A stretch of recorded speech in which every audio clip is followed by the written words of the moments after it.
안녕하세요. 녹색의 꿈의 문지연입니다. 요즘 외식을 하다 보면 맛의 트렌드가 눈에 띕니다. 몇 년 동안 매운맛이 유행하면서 마라탕이 인기였으면 요즘에는 단맛의 절정인 흑당이 또 인기인데요. 사람들이 이런 자극적인 맛을 찾는 이유가 뭘까요? 입맛의 변화를 통해 건강한 맛의 기준을 알아보겠습니다. 패스트푸드와 인스턴트 식품으로 인해 한국인의 입맛이 변하고 있다. 달고 짠 음식을 의미하는 단짠이란 트렌드가 식품업계 유행처럼 번지기도 한다. 그러나 계속적으로 단맛과 짠맛을 탐닉하게 되면 고혈압, 당뇨병, 고지혈증, 심혈관 질환 등 각종 만성 질환의 위협에 노출되게 됩니다. 또 채소보다는 육류를 선호하는 식습관의 변화도 눈에 띄는데 문제는 이런 입맛과 식습관의 변화가 우리의 건강뿐만 아니라 주변의 환경에도 상당한 영향을 끼친다는 사실이다. 소가 이 배출하는 메탄이 그게 얼마 되겠냐 싶지만 전 세계에 살고 있는 소가 10억 마리가 넘기 때문에 우리가 습관처럼 먹고 마시는 음식들은 과연 어떻게 환경을 변화시킬까? 지구 환경과 건강을 생각하는 바른 식생활을 알아보고 올바른 식습관을 갖기 위한 노력들을 살펴본다.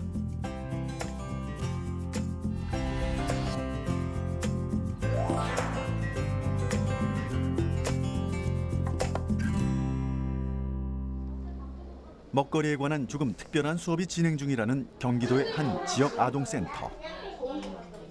초등학교 아이들이 옹기종기 모여 있는데 과연 어떤 수업일까? 여기 주스가 있는데 몇 가지 종류가 있지? 하나, 둘, 진짜 직접 신선한 채소랑 과일을 가지고 만들어 왔어. 이각의 달인을 찾아라. 얘들아, 이각이 뭐야? 우리 몸 중에 어디를 미각이라고 해요? 맞아. 우리가 먹었을 때 입으로, 혀로 느끼는 맛을, 그 감각을 미각이라고 해요. 진짜 체리, 딸기, 토마토일까 있겠다. 초등학교 아이들에게 채소나 과일 등 식재료 본인의 맛을 일깨워주기 위해 시작됐다는 미각 교육은 수업이라기보다 놀이에 더 가깝다. 우리 그러면 이 중에 어떤 거부터 먹어볼까? 선생님이 들고 있는 빨간색부터 먹어볼까요? 선생님이 앞에 작게 준비를 해왔어. 지금부터 하나씩 나누어 줄 건데 파프리카가 들어있는 것 같아요. 색깔, 냄새가 조금 났어요? 네. 또 너희가 알고 있는 빨간색 채소 과일이 또 뭐예요? 딸기는 좋아.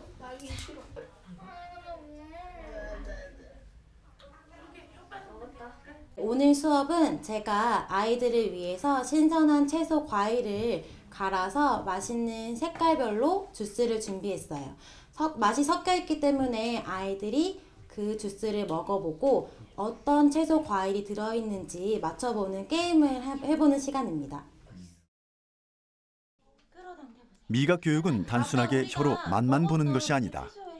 아니, 이번엔 손 떼고 그냥. 무엇이 들어있는지 알지 못하는 혼합 주스의 색을 관찰하고 냄새도 맡아보면서 식재료가 가진 고유의 특징을 살피는 일이 더 중요한데 이번에는 지금 아이들은 무슨 맛을 느끼고 있을까? 딸기하고 토마토하고 파프리카요. 파프리카? 파프리카 좋아해? 아니요. 안 좋아하는데. 좋아해? 완전 싫어요. 완전 싫어해? 맛은 어땠어요? 맛있었어요. 먹을만했어요? 파프리카 빼고. 그 안에 색소 때문이야. 혀끝에서 느껴지는 맛의 실체를 하나하나 기록하다 보면 아이들은 식재료 고유의 맛을 저절로 습득하게 된다. 향과 맛을 모두 느끼면서 미각 수업은 아이들에게 인기가 있지만 매 순간이 즐거운 것은 아니란다. 평소 먹어보지 못해 생소하거나 어쩌다 싫어하는 맛을 혀끝에서 느끼게 되면 본능적으로 표정이 찡그러진다. 무슨 맛 났어요? 맛이겠지. 호박. 호박? 맛은 어땠어요? 맛없어. 학령기의 미각 교육은 사실 이 시기에 그 자극적인 맛에 많이 노출이 되어 있기 때문에 아이들이 식품 자체의 본연의 맛을 느끼고 표현하는 데 어려움을 많이 느끼고 있습니다. 인스턴트나 패스트푸드도 본인들이 직접 구입해서 먹을 수 있는 연령이기 때문에 이 시기에 미각 교육을 지속적으로 하는 것이 중요한데요.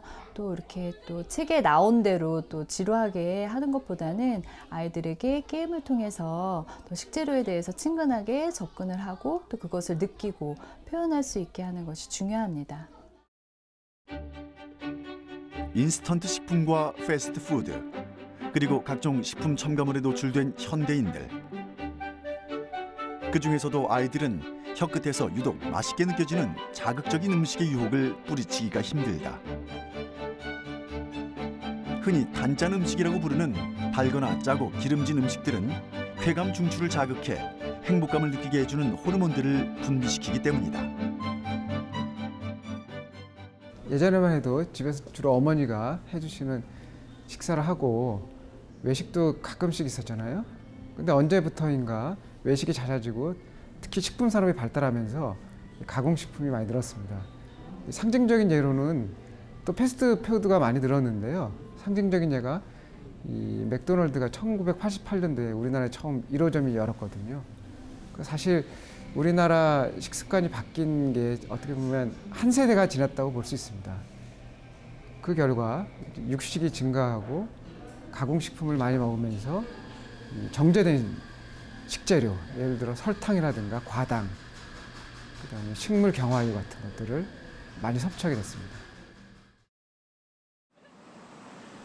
자극적인 맛을 좋아하는 청소년들은 일상에서도 당류가 많이 함유된 가공식품들을 입에 달고 산다. 특히 물 대신 습관적으로 섭취하게 되는 음료들 속에는 과도한 당분이 들어있는데, 물론 적당한 당 섭취는 몸에 활력을 불어넣기도 한다. 문제는 이것이 쾌감 중추를 자극해 단맛 중독을 일으킬 수 있다는 점이다. 세계보건기구 WHO가 권장하는 일일 설탕 섭취량은 50g 미만. 각설탕으로 따지면 15개 정도 양이지만 음료 등의 가공식품들 속에는 그것을 웃도는 양의 설탕이 함유돼 있다. 식품의약품안전처의 조사에 따르면 1인 1일 평균 가공식품으로 당류 섭취량을 살펴봤더니 10대 청소년과 20대 청년들의 당 섭취량이 각각 57.5g과 52.2g으로 WTO 권장량 50g을 초과하는 것으로 나타났다. 당분을 공급하는 가공식품 중에서는 음료의 비중이 상당한데 10대 청소년과 20대 청년들은 음료 중에서도 절반 이상이 탄산음료를 통해서 당분을 과잉 섭취하는 것으로 드러났다. 당류를 많이 섭취했을 경우, 즉 과잉 섭취 시에는 비만과 또 심혈관 뇌혈관 질환, 당뇨병, 고혈압, 지방간 등 굉장히 다양한 그런 질병을 유발할 수 있다는 것이 문제가 됩니다. 설탕을 비롯한 당류를 섭취하게 되면 우리 뇌에 어떤 중추 신경을 자극을 합니다. 그래서 도파민이라는 신경 물질이 나오면서 쾌감을 느끼는 그런 중추를 자극을 하게 되거든요. 그러다 보니까 단맛을 먹다 보면은 점점 더 그 몸에 그런 기쁜, 즐거운 자극을 주는 그런 느낌을 받게 돼서 단 것에 좀 더 탐닉하게 되는 문제가 생기게 됩니다. 또한 과도한 나트륨 섭취량도 건강을 위협하는 요인으로 지적되고 있다. 우리 밥상에 빠지지 않고 등장하는 간이 센 국과 반찬은 한국인의 고질병인 나트륨 과다 섭취의 주 원인이다.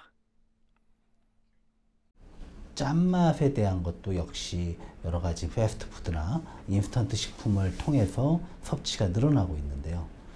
이 짠맛이 너무 강조가 되고 나트륨 섭취가 많아질 경우에는 고혈압이 유발되고 그로 인해서 심혈관 질환의 발생이 높아집니다.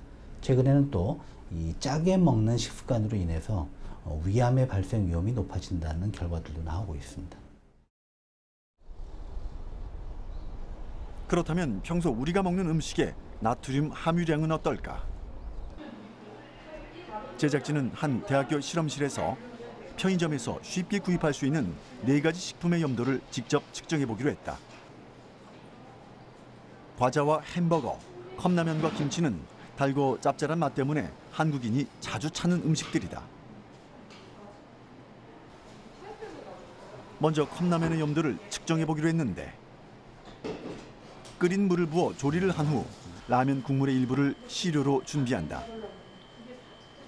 염도계는 수분의 염분이 함유된 정도를 측정하는 기기다. 얼큰한 맛을 자랑하는 컵라면의 염도 수치는 과연 얼마나 될까? 염도계가 측정한 기록은 1.1%였다. 보통 일반적인 국의 염도는 0.8 정도입니다. 근데 라면의 염도가 1.1%가 나온 거예요. 많다고 볼 수 있나요? 네, 일반 국보다 염도가 높다고 볼 수 있습니다. 음식의 짠맛은 액체 상태에서만 측정이 가능하다. 과자의 염도를 측정하기 위해 일단 분쇄 과정을 거치고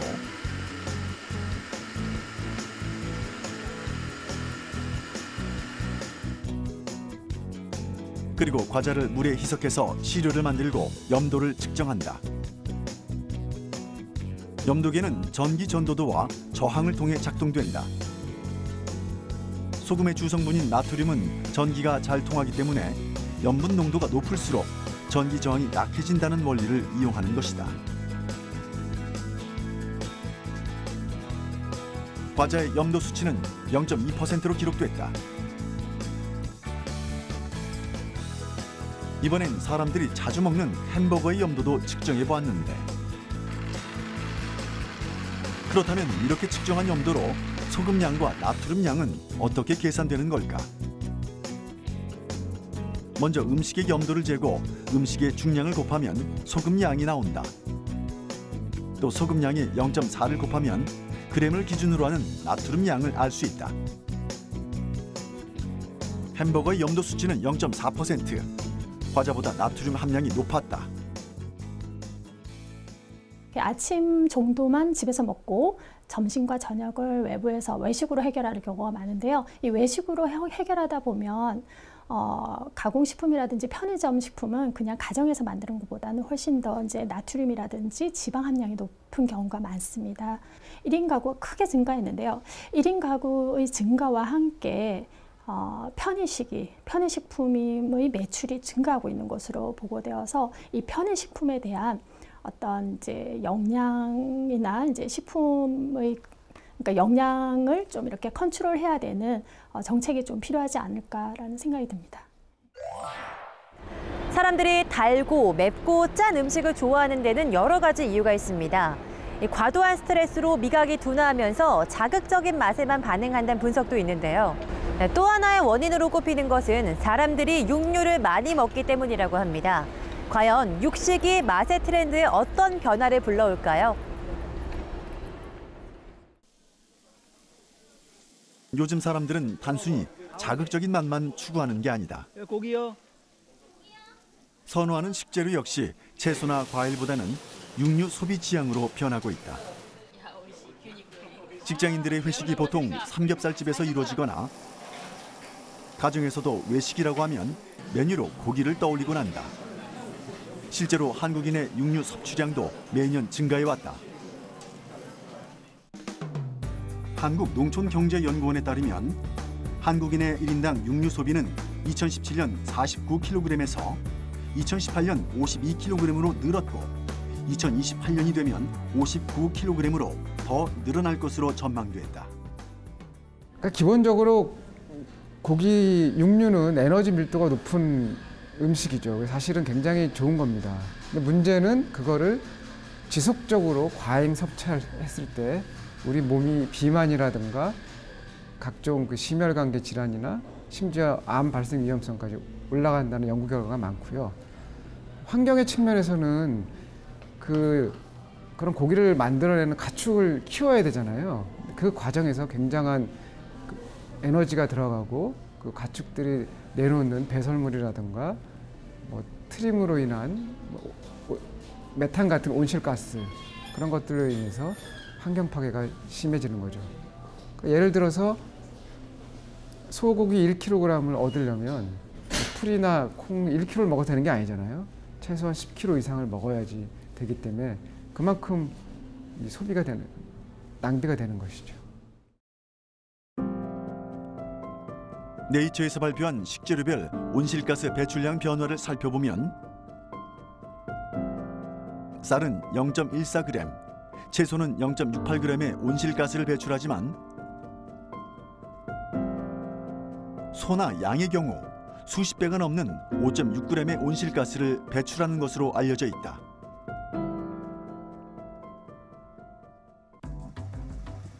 소나 돼지, 염소 등 동물을 기르는 목장의 증가도 지구 환경에 큰 부담을 준다. 소 한 마리가 소화 배설 작용을 통해 1년 동안 배출하는 메탄가스의 양은 약 85kg이다. 전 세계에서 사육되고 있는 소의 수는 약 13억 마리로 추정된다.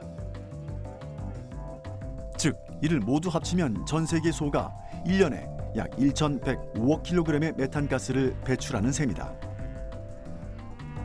이는 전 세계 메탄가스 배출량의 약 25%에 해당된다.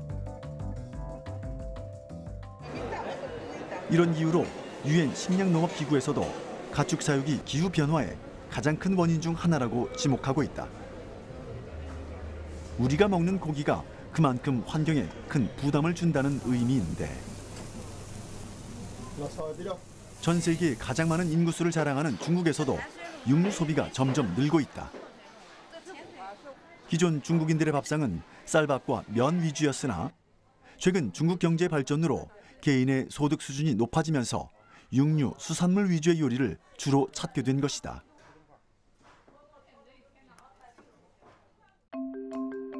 중국 산업정보망의 발표에 따르면 1990년 중국 도시 주민들은 매년 1인당 평균 131kg의 곡류를 섭취했으나 2014년엔 107kg까지 하락했다. 그에 반해 육류 소비량은 1990년 18kg에서 2014년 21kg으로, 수산물은 8kg에서 15kg으로 증가하는 것으로 드러났다. 이러한 중국인들의 식습관 변화로 중국 조미료 시장은 지속적인 성장세를 보였다. 중국 시장의 조미료 종류도 매우 다양한데 간장, 식초, 장류, 화학 조미료가 전체 조미료 시장의 절반 이상을 차지한다.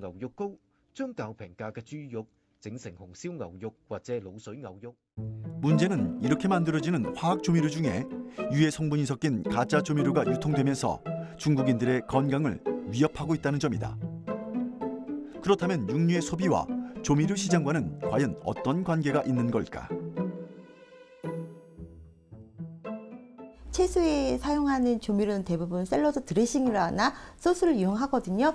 근데 샐러드 드레싱이나 소스는 채소의 본연의 맛, 즉 채소는 생거로도 먹을 수가 있잖아요. 그 본연의 맛을 찾기 위해서 가볍고 상큼한 것을 많이 사용하지만은 고기 요리에 사용하는 조미료나 드레싱이나 소스 같은 경우는요, 고기의 텁텁한 맛이나 잡냄새 같은 거를 제거하기 위해서 더 많이 조미료를 사용하고 향신료를 사용하기 때문에 채소하고 고기하고는 완전히 조금 차이가 있다고 할 수가 있겠습니다. 고기 요리에 사용되는 조미료를 알아보기 위해 제작진이 찾아간 곳은 홍성의 한 대학교. 보통 사람들은 채소 요리보다 고기 요리에 더 자극적인 조미료를 쓰게 된다고 한다. 육류로 이루어진 식단이 채식 식단보다 건강에 좋지 않은 이유이기도 하다. 하지만 천연 조미료를 이용하면 얘기는 달라진다. 돼지고기 맛을 아주 살려줄 수 있는 우리의 천연 조미료인 된장을 갖고 된장 소스를 이용한 돼지고기 맛을 살려줄 수 있는 소스를 만들 거예요. 된장 옆에 우유가 들어가죠. 이 우유가 왜 들어가냐면 된장에는 단백질 성분이 있고 염분은 있어요. 근데 지방은 없거든요. 그 지방을 살짝 넣어서 고소한 맛을 내주기 위해서 저희가 우유를 살짝 넣어줄 거예요. 또 우유가 된장하고 만났을 때는 염분을 빼주는 효과까지 있기 때문에 저염으로도 먹을 수 있거든요. 학생들은 요리 중간 과정마다 맛을 보면서 음식의 간을 조절하는 법을 배운다. 음식의 맛이라는 것은 요리사의 입맛이 결정하기 마련이다. 결국 조리 수업의 핵심은 적절한 맛을 알게 하는 것이라고 할 수 있다. 아까보다 저희 학생들한테는 일일이 맛을 보게 해갖고 이런 맛이구나. 이때는 조금 덜 넣어야 되겠다. 이때는 조금 더 넣어야 되겠다는 것을 본인들이 인지를 해줄 수 있게 저희가 시식을 그때 맛의 변화를 시식을 시켜주는 거예요. 네. 그게 요리하는 학생들한테 중요하겠네요. 그렇죠. 우선은 미각을 살려줄 수 있으면 요리하는 학생들이 음식을 만들 때도 훨씬 더 좋고요. 또 고객을 맞이했을 때도 그 음식의 미각으로 인해 갖고 맛이 상품이 나올 수 있고 하품이 나올 수 있고 차이가 있으니까는 훨씬 더 학생들한테는 직접 맛을 먹여보는 게 제일 좋은 거죠. 다 완성된 거 먹게 해줬을 때는 맛있다는 생각이지만은 맛의 변천 과정을 알 수 있는 게 학생들한테 제일 좋은 거라고 생각을 해요. 발효 음식 중에서 우리나라 된장은 고기의 잡냄새를 제거해 주는데 아주 효과적이다. 이런 천연 조미료를 써서 소스를 만들게 되면 자극적이지 않고 건강한 맛의 요리를 완성할 수 있다.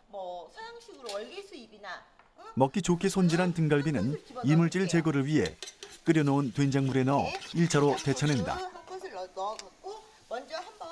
그 후에 시원한 물로 등갈비를 씻어낸 다음 월계수잎과 직접 만든 된장 소스를 넣어서 한 번 더 끓여준다.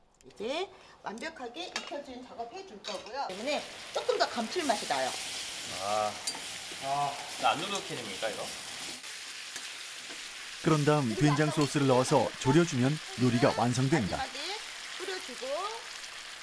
된장 소스를 활용하면 다른 조미료를 쓰는 것보다 고기 맛의 풍미를 더 살려주고 많이 짜지 않아 몸에도 부담이 없다. 드디어 완성된 된장 소스 돼지 등갈비 강정. 과연 그 맛은 어떨까? 이게 된장을 사용했는데 된장 맛은 거의 안 느껴지고 살짝 된장을 먹을 때 비린 맛이 나잖아요. 근데 이거는 전혀 비린 맛도 안 나고 아예 적절한 짠맛이 나서 맛이 좋은 것 같아요. 시중에서 파는 거는 조미료 맛이 되게 세거나 아니면 되게 자극적으로 해가지고 사람들이 입맛을 끄는 게 있는데 여기서 만들면은 좀 건강하다는 느낌도 많이 들고 그런 느낌이 되게 덜해요. 되게 부드럽기도 하고 자극적이지도 않고 근데 자극적이지도 않은데 되게 맛도 있고 되게 좋아요. 건강하다는 느낌도 많이 들고. 미래의 요리사를 꿈꾸는 학생들. 이들이 만들고자 하는 요리는 단지 맛있기만 한 요리가 아니다. 인공 조미료를 덜 써서 식재료 본인의 맛을 살릴 수 있는 맛있는 건강식을 만드는 것. 그것이 이들의 목표라는데 그래서 유독 천연 조미료에 대한 관심이 많다. 저는 소금 대신 진짜 우리나라 전통의 조선 간장을 사용하라고 얘기해드리고 싶고요.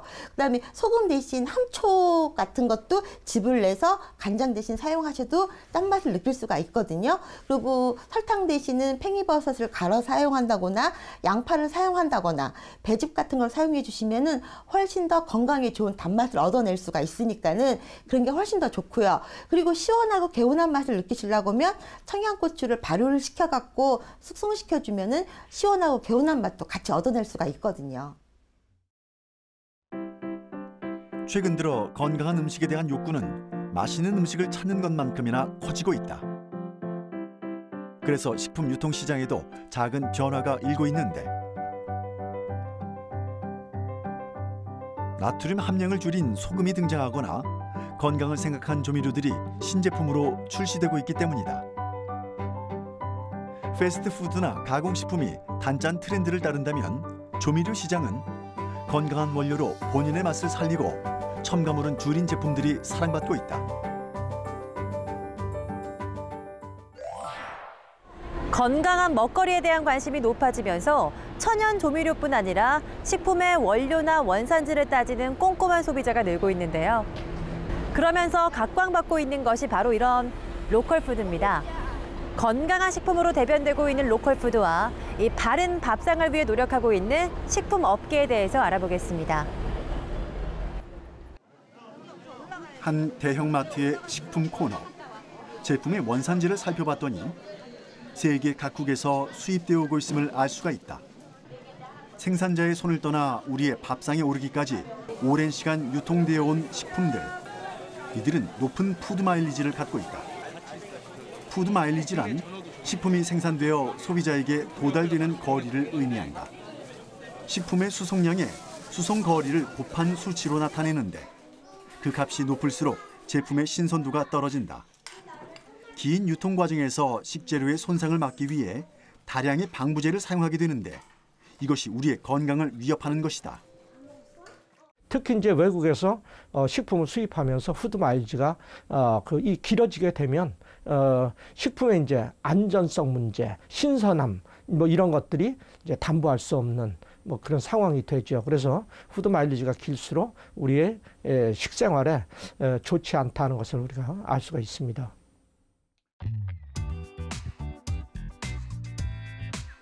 우리의 밥상에 오르는 외국산 제품들이 늘어나면서 2000년대부터 1인당 식품 수입량이 꾸준히 증가하기 시작했다. 이에 따라 푸드 마일리지도 꾸준히 증가해온 것으로 드러났다. 국립환경과학원의 발표에 따르면 실제로 한국인의 1인당 연간 푸드 마일리지는 1톤당 7,085km로 2001년에 비해 37% 증가했다. 반면 일본과 영국, 프랑스는 같은 기간 각각 5,484km, 2,337km, 그리고 739km로 감소했다. 프랑스와 비교해보면 한국인의 푸드 마일리지는 무려 10배 수준인 셈이다. 결국 한국의 수입식품 의존도가 상당히 높다는 사실을 확인할 수 있는데 2010년 이후로도 수입식품은 매년 증가하고 있다. 식품의약품안전처에 따르면 2014년 우리나라는 166개국으로부터 1,635만 톤의 수입식품을 들여왔다. 그 후로 2016년에는 1,726만 톤, 2018년에는 1,855만 톤으로 매년 증가 추세에 있다. 푸드 마일리지 역시 상승 중이란 의미다. 늘어가는 푸드 마일리지에 대한 해법으로 등장한 것이 바로 이 로컬 푸드다. 로컬 푸드는 장거리 운송을 거치지 않고 인근 지역에서 생산된 식재료를 의미한다. 즉, 소비지를 중심으로 반경 50km 이내에서 생산된 먹거리들이다. 덕분에 소비자들은 누가 어떻게 작물을 생산했는지 쉽게 알 수 있다. 모두가 안심하고 먹을 수 있는 농산물을 생산하고 또 소비하자는 자연스러운 움직임. 바로 이 로컬 푸드를 이용하면 생산자와 소비자 모두가 만족할 수 있는 밥상이 차려지는 셈이다. 농식품이 생산된 지역에서 멀리 운송이 되다 보니까 운송기관에서 나오는 이산화탄소 이런 배출이 많아져서 이제 온실가스가 많이 발생하고 지구 온난화의 주범이 되었다. 이제 이런 것은 이제 반성에서 시작이 되었고요.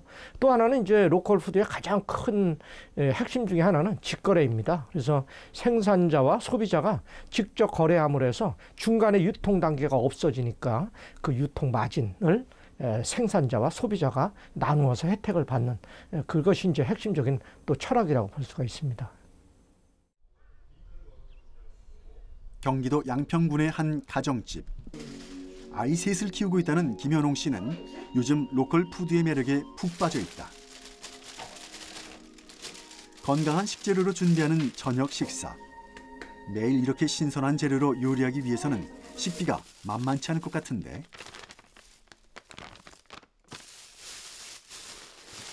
그릇도 설거지도 적게 하기 위해서 이렇게 비닐로 그냥 하죠.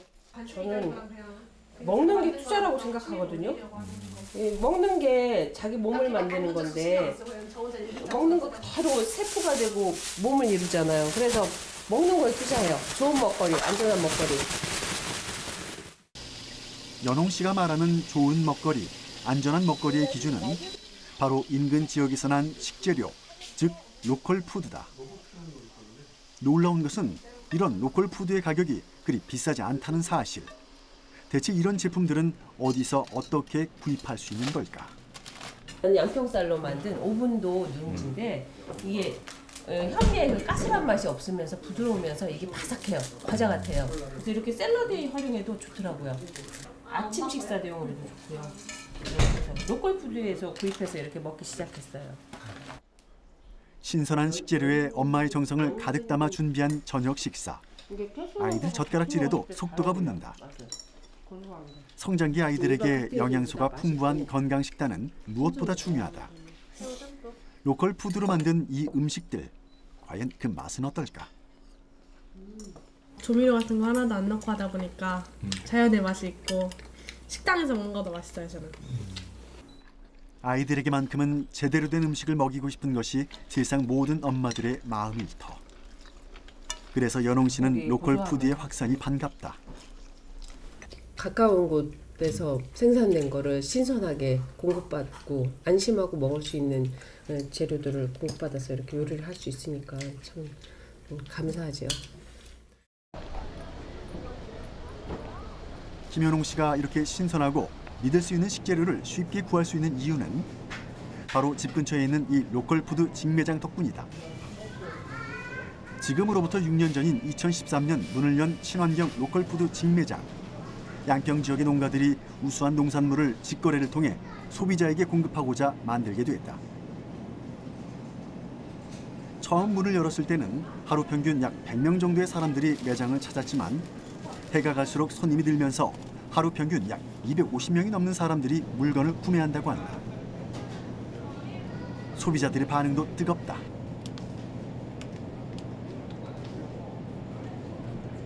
이런 데 보면 생산자 뭐 이런 데 뭐 이름이랑 뭐 이런 거 써 있고 뭐 해서 좀 신뢰가 가고 좀 믿음이 가서 좀 자주 오게 되는 데 편이에요. 아무래도 농약을 안 치고 일단은 믿고 먹을 수 있으니까 오죠. 품질도 좋고요. 가격도 되게 저렴한 것 같아요. 그래서 자주 이용해요. 로컬 푸드와 천연 조미료를 활용한 건강한 밥상을 만들기는 요즘 요식업계의 트렌드이기도 하다. 제작진이 찾아간 곳은 홍성의 한 대학교. 오늘은 조금 특별한 요리 대회가 열리고 있다. 싱싱한 식재료들이 가장 먼저 눈에 띄는데 모두가 인근 지역 특산물이다. 지역 특산물을 이용해서 저염, 저당식의 조리법을 발굴하는 것이 오늘 대회의 목표이기 때문이다. 요즘 탄산음료라든지 아니면은 패스트푸드들이 굉장히 많이 발달했기 때문에 아무 생각 없이 부모님들과 아이들이 그걸 즐기게 되는데요. 이 습관이 나중에 커서까지도 식생활에 큰 영향을 미칠 수 있기 때문에 지금 어린이 급식센터 같은 것을 통해서 학생들한테 저염과 저당에 대한 그 좋은 습관을 미리 길러주기 위해서 이 대회를 주관하게 되었습니다. 지역사회 어린이들이 건강하게 먹을 수 있는 요리를 만들기 위해서는 덜 달고 덜 짠 음식을 맛있게 만들어야 한다. 출전한 학생들은 몇 달 동안 자신들이 고민하고 개발한 레시피를 이 대회를 통해서 선보인다. 당진시와 보령시, 서천군, 그리고 홍성군에서 공수해온 신선한 식재료들. 과연 어떤 방법으로 조리해야 식재료 본인의 맛을 살릴 수 있을까? 요리 과정에서 저염, 저당식을 만들기 위한 출전자들의 색다른 아이디어들을 엿볼 수 있었다. 무화과로 샐러드를 할 건데 이제 무화과의 단맛으로 이제 단맛을 보충하고 유자 껍질로 향을 낼 거거든요.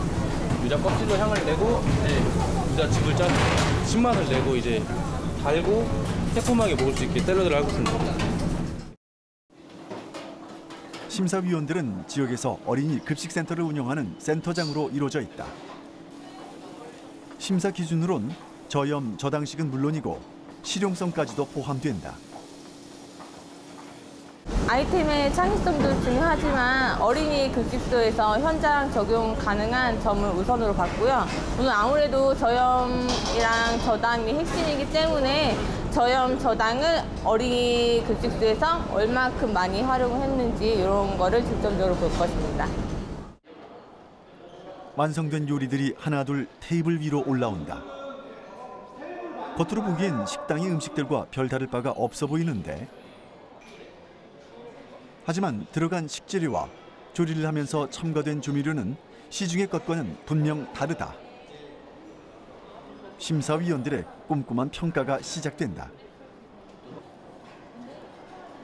일단 맛을 보는 것이 가장 중요한 일일 텐데 심사위원들은 오늘 대회를 통해 만들어진 요리를 어떻게 평가할까?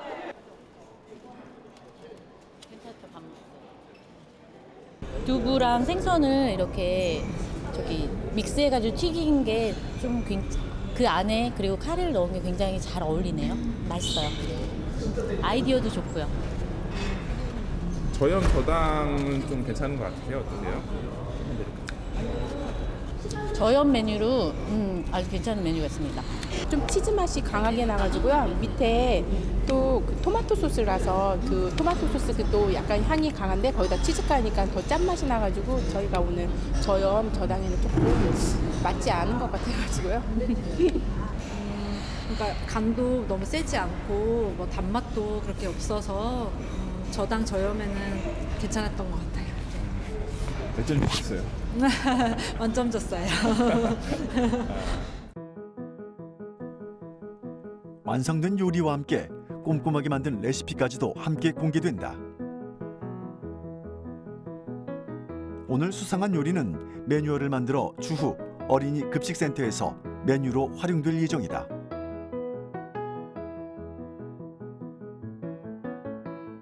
저염 저당식을 보급하기 위한 이런 사회적인 노력은 결국 국민들의 입맛을 바꾸고 건강을 지키는 데 큰 도움이 된다. 네, 세계의 많은 식품학자들이 입맛의 변화를 겪고 있는 현대인들의 식습관을 바로잡기 위해 노력하고 있습니다. 네, 건강과 환경에 좋은 영향을 줄 수 있는 식단은 바로 한 세대 전으로 돌아가는 거라고 합니다. 가공식품의 섭취를 줄이고 육식을 절제하는 것만으로도 둔화된 미각을 살릴 수 있다는데요. 요즘 여러분의 밥상은 어떤 음식들로 채워져 있는지가 참 궁금합니다. 오늘 제가 준비한 이야기는 여기까지입니다. 다음 시간에 돌아오겠습니다. 스트레스를 많이 받는 현대인들에게 달달하고 짭짤한 맛은 쉽게 거부할 수 없는 유혹이다. 그러나 입에 달콤한 것이 우리의 건강과 환경에도 좋은 결과를 가져오는 것은 아니다. 그간의 식습관을 돌아보고 건강한 입맛을 가꾸는 일, 더 늦기 전에 시작해야 하지 않을까.